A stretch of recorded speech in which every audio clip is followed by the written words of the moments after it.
Bonjour et bienvenue pour cette première WhatTech de 2023. Nous allons voir dès maintenant ensemble les nouveautés techniques de ce trimestre.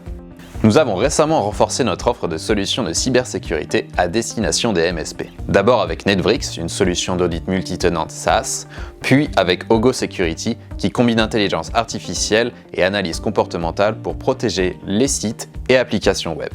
D'ailleurs, une vidéo explicative du WAF est disponible sur notre chaîne YouTube. Côté Mailstore, la solution leader d'archivage d'email a annoncé la sortie d'une nouvelle version 23.1. Les politiques de conservation ont été améliorées et peuvent désormais être appliquées par archive. Aussi, Mailstore SPE peut désormais être utilisé pour un maximum de 2000 utilisateurs par instance ou hôte d'instance. Backup Assist a récemment ajouté une nouvelle fonctionnalité sur la sauvegarde cloud. Grâce à ce nouveau mécanisme de répétition, les fichiers qui auraient été ignorés sont désormais sauvegardés automatiquement. Du côté de Enable, Insight a été mise à jour pour la gestion de l'App Store pour les appareils Apple. Cela vous permet le déploiement des achats d'App Store effectués dans les comptes Apple Business Manager ou Apple School Manager.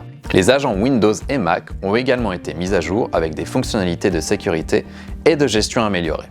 La nouvelle version de Cove Data Protection inclut la restauration vers Azure, mais aussi les améliorations de la console de gestion, ainsi que des fonctionnalités de Standby Image et de tests de récupération automatisés. Une mise à jour importante a été annoncée pour l'EDR de SentinelOne.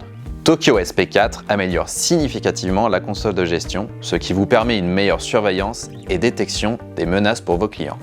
Enfin, la nouvelle version de N-Central apporte à la fois des correctifs et une nouvelle fonctionnalité. Vous pouvez désormais contrôler le port sur lequel l'interface utilisateur fonctionne pour plus de sécurité.